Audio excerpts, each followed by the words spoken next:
নিজ হাতে আজকে রসমালাই বানিয়ে শ্বশুরবাড়ি সবাইকে খাওয়ালাম, সবাই তো অনেক পছন্দ করছে। আর আজকে আমি পুরো মিষ্টিটাই বানাইছি গুঁড়া দুধ দিয়ে। গুঁড়া দুধ দিয়ে খুবই সহজে মিষ্টিটা বানানো যায় আর অনেক টেস্টি হয় খেতে। আমি একটা ছোট বাটির মধ্যে একটা ডিম নিয়ে নিলাম আর ডিমটাকে ভালোভাবে ফেটিয়ে নিলাম একটা কাঁটা চামচ দিয়ে। ডিমের কুসুমের সাথে সাদা অংশটা একদম ভালোভাবে মিক্স করে গুঁড়া দুধের মধ্যে ঢেলে দিলাম। আজকে মিষ্টির মেইন উপকরণই হচ্ছে এই গুঁড়া দুধ। আর তারপরে দিয়ে দিলাম ঘি। মিষ্টি যেহেতু বানাচ্ছি, মিষ্টিতে সবসময় ঘিটা ইউজ করা হয়। সবকিছু ভালোভাবে মিক্স করে নিয়েছি। এখানে আছে গুঁড়া দুধ, একটা ফেটানো ডিম আর অল্প পরিমাণে ঘি। তিনটা উপকরণ সুন্দর করে ভালোভাবে মিক্স করে নিলাম। আর তারপর এটার ভিতরে দিয়ে দিতে হবে একটু বেকিং পাউডার। এটা কিন্তু বেকিং পাউডার, বেকিং সোডা না। বেকিং পাউডার দিলে মিষ্টিগুলো খুব সুন্দরভাবে ফুলে উঠবে। তো এই কয়েকটা ইনগ্রেডিয়েন্টস দিয়ে আমি খুব সুন্দরভাবে এটাকে রেডি করে ফেললাম মিক্স করে করে। আর এই মিশ্রণটাকে এখন আমি রেখে দিব 5 থেকে 7 মিনিটের মতো। কিছুক্ষণ পরে এইটা একদম ঘন হয়ে যাবে, মানে একদম শক্ত শক্ত হয়ে যাবে। এইটা দিয়ে এখন আমি মিষ্টিগুলো বানিয়ে নিব। হাতে তালুতে একটু ঘি মাখিয়ে নিলাম আর অল্প অল্প করে মিক্সচার নিয়ে আমি ছোট ছোট করে মিষ্টি বানিয়ে ফেলতেছি। এটা ফুলে অনেক বড় হয়ে যাবে। দোকানের মতো একদম ছোট ছোট রসমালাই করতে গেলে আরো ছোট করতে পারো, কারণ এটা ফুলার পর এটার সাইজ প্রায় ডাবল হয়ে যায়। যাই হোক, আজকে কিন্তু আমি একদম সুন্দরভাবে রেডি হয়ে সুন্দর একটা লাল টুকটুকে শাড়ি পরে মিষ্টি বানাচ্ছি।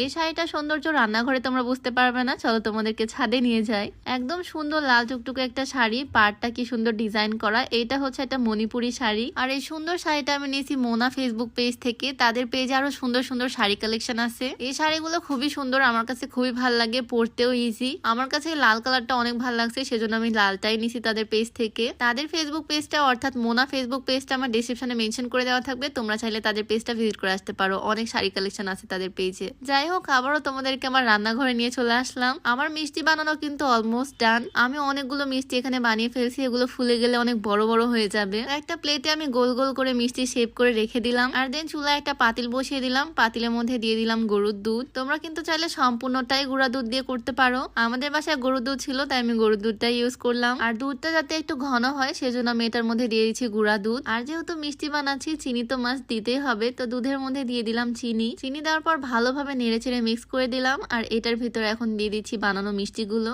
একটা একটা করে আমি দুধের মধ্যে ছেড়ে দিচ্ছি সুন্দর করে। দুধের মধ্যে যাওয়ার সাথে সাথে একটু পরে এগুলো ফুলে ফুলে একদম বড় হয়ে যাবে। আমি মিষ্টি শেপ এরকম গোল গোল দিয়েছি, তোমরা চাইলে লম্বাটে টাইপেরও শেপ দিতে পারো, মানে চমচম মিষ্টি যেরকম হয় আর কি, লম্বা লম্বা শেপ হয়। দেখো জাস্ট এখানে মিষ্টিগুলো অলরেডি ফুলতেও শুরু করে দিচ্ছে, বড় বড় হয়ে যাচ্ছে মিষ্টিগুলো। এই সময় দেখতে খুবই ভাল লাগে, একদম ফুলে উঠে যখন। আর স্মেলও আসে খুবই সুন্দর। দেখো, মনে হচ্ছে না একদম দোকানের কেনা মিষ্টি।